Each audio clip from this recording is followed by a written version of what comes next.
चलिए साथियों, शुरू करते हैं। आज हम थर्मोडायनेमिक्स का आगे का पार्ट, और जहाँ तक हमने पिछली बार छोड़ा था उसके आगे से हम आज शुरू करते हैं। और जो लोग भी नए आए हैं वो चैनल को ज़रूर सब्सक्राइब कर लीजिए, क्योंकि वो भी एक काफ़ी इम्पोर्टेंट पार्ट है, जिससे कि ज़्यादा से ज़्यादा लोगों तक ये पहुँच सके। वीडियो जितने ज़्यादा सब्सक्रिप्शंस होते हैं उतने ज़्यादा दूर तक ये पहुँचते हैं। इन्हीं सब वीडियोज़ के लिए लोग लाखों का पेमेंट करते हैं और कोचिंग में जाते हैं। यहाँ पर आपको of cost, free of cost पूरा मटेरियल कंटेंट मिल रहा है, जिसको आप तैयार कर सकते हैं। तो चलिए शुरू करते हैं।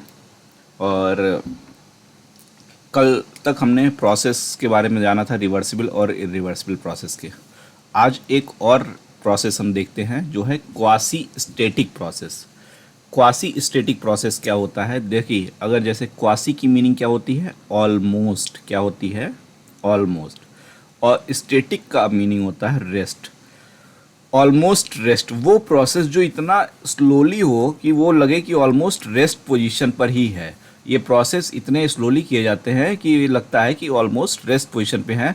और इनका जो ग्रेडियंट होता है वो काफ़ी स्मॉल होता है। जो ग्रेडियंट होता है, स्लोप होता है, एक तरीके से समझ लीजिए, वो काफ़ी स्मॉल होता है। तो क्वासी स्टैटिक प्रोसेस जो होते हैं वो ऑलमोस्ट रेस्ट प्रोसेस होते हैं। ये वेरी स्लो प्रोसेस होते हैं। ये इनको कैरीड आउट जो किया जाता है स्लो मैनर में किया जाता है। और क्वासी स्टैटिक प्रोसेस जो होता है वो रिवर्सिबल भी हो सकता है और इरिवर्सिबल भी हो सकता है। रिवर्सिबल भी हो सकता है और इरिवर्सिबल भी हो सकता है। अगर कोई प्रोसेस फ्रिक्शनलेस है, लेकिन आप जानते हैं हाइपोथेटिकली कि फ्रिक्शन तो होता ही होता है हर जगह, लेकिन प्रोसेस यहाँ पर इतना ज़्यादा, अगर बहुत ज़्यादा स्लो किया जा रहा है कि फ्रिक्शन वहाँ पर नहीं मान लीजिए है, तो वो प्रोसेस क्या हो जाएगा? Reversible process. ठीक है। तो क्वासी स्टैटिक प्रोसेस क्या होता है? रिवर्सिबल भी हो सकता है, इरिवर्सिबल भी। लेकिन कहीं पर अगर क्वेश्चन में या फिर कहीं स्टेटमेंट में लिख दिया है कि frictionless quasi static process, frictionless quasi static process, तो फिर फ्रिक्शनलेस क्वासी स्टैटिक प्रोसेस अगर कहीं पे लिख दिया गया तो इसका मतलब वो टाइप क्या होगा? वो रिवर्सिबल प्रोसेस का टाइप होगा। ठीक है। तो ये एक सिंपल सा होता है कि क्वासी स्टैटिक प्रोसेस क्या होता है।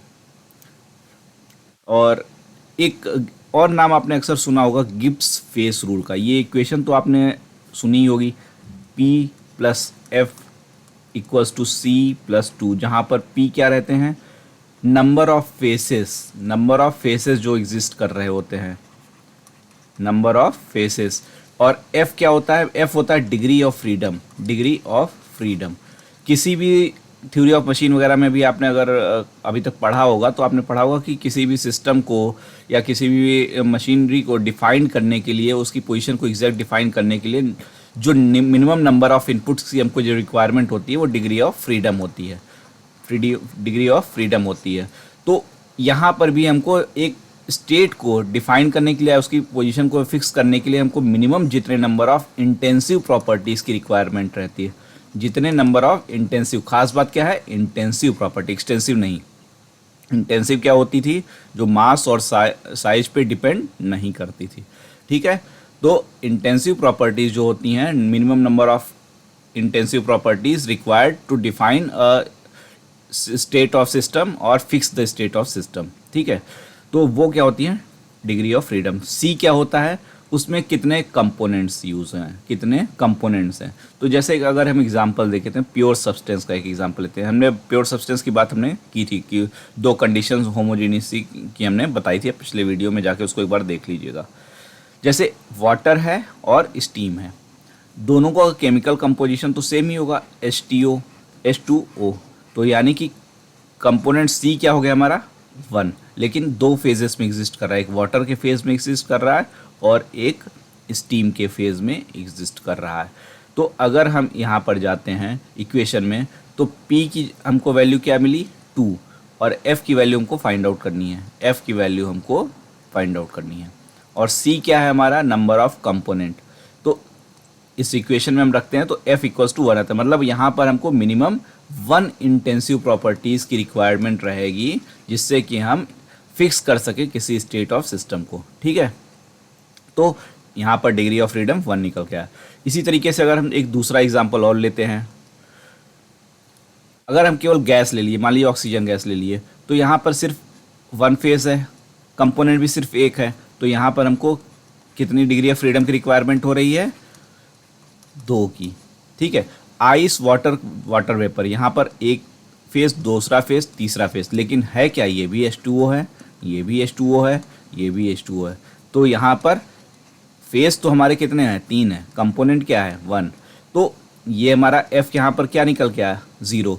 तो खास बात क्या है, देखिए जिस पॉइंट पर हमारा डिग्री ऑफ फ्रीडम, जहाँ पर हमारा डिग्री ऑफ फ्रीडम क्या होता है, 0, जिस स्टेट पर हमारा डिग्री ऑफ फ्रीडम 0 होता है उसको हम बोलते हैं ट्रिपल पॉइंट। अक्सर एग्जाम के ऑब्जेक्टिव क्वेश्चंस में आपके पूछा जाता है ट्रिपल पॉइंट पर डिग्री ऑफ फ्रीडम की वैल्यू कितनी रहती है।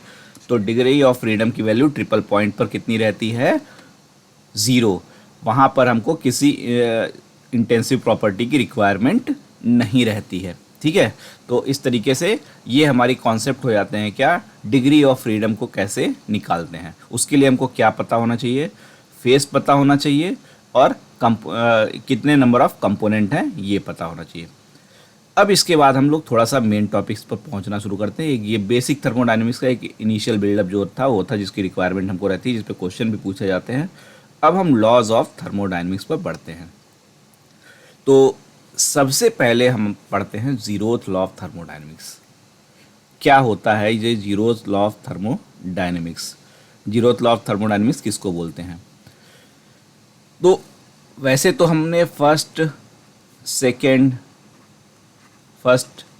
और थर्ड लॉ के बारे में भी जाना हुआ है, मतलब आगे पढ़ेंगे, मतलब जानते हैं कि ये होते हैं, लेकिन इसको जीरोथ लॉ क्यों बोलते हैं, क्यों, क्योंकि फर्स्ट लॉ हमको पहले मिल चुका था, उसके बाद ये जीरोथ लॉ मिला है, तो इसको पहला नंबर न देके उसके पहले का नंबर दिया गया है, 0 नंबर। ठीक है, और किसने इसकी खोज की थी, किसने इसे बताया था, फाउलर ने जीरोथ लॉ ऑफ थर्मोडायनेमिक्स को बताया था। कहीं ऑब्जेक्टिव क्वेश्चन कहीं मिलता है तो याद रखिएगा किसने बताया था zeroth law of thermodynamics, Fowler ने। स्टेटमेंट इसका क्या कहता है, when a body A is in thermal equilibrium की कंडीशन हमने पहले वाले वीडियो में बात की थी, is in thermal equilibrium with body B, A किसके साथ थर्मल इक्विलिब्रियम में है, बी के, and body B is in thermal equilibrium with body C, B C के साथ थर्मल इक्विलिब्रियम में है separately, then body A and C will also be in thermal equilibrium, मतलब अगर ए बी के साथ में है और बी सी के साथ में थर्मल इक्विलिब्रियम में है, तो ए और सी भी क्या होंगे, आपस में थर्मल इक्विलिब्रियम में होंगे। ठीक है, और separately means not in direct contact, not in direct contact. ठीक है, जैसे अगर हम देखें इसका, तो ये हमारा बॉडी बी है और ये हमारा बॉडी ए है और ये हमारा बॉडी सी है। अगर ये ए और बी आपस में क्या है, थर्मल इक्विलिब्रियम में है, थर्मल इक्विलिब्रियम में है, और बी और सी भी हमारे क्या है, थर्मल इक्विलिब्रियम में है, तो क्या होगा, ये दोनों, ये और ये भी आपस में क्या हो जाएंगे, थर्मल इक्विलिब्रियम में है। ठीक है, तो इस कॉन्सेप्ट पे हमारा क्या मेज़र करता है, टेम्परेचर मेज़र करता है थर्मामीटर। थर्मामीटर हमारा इसी प्रिंसिपल पर वर्क कर रहा होता है।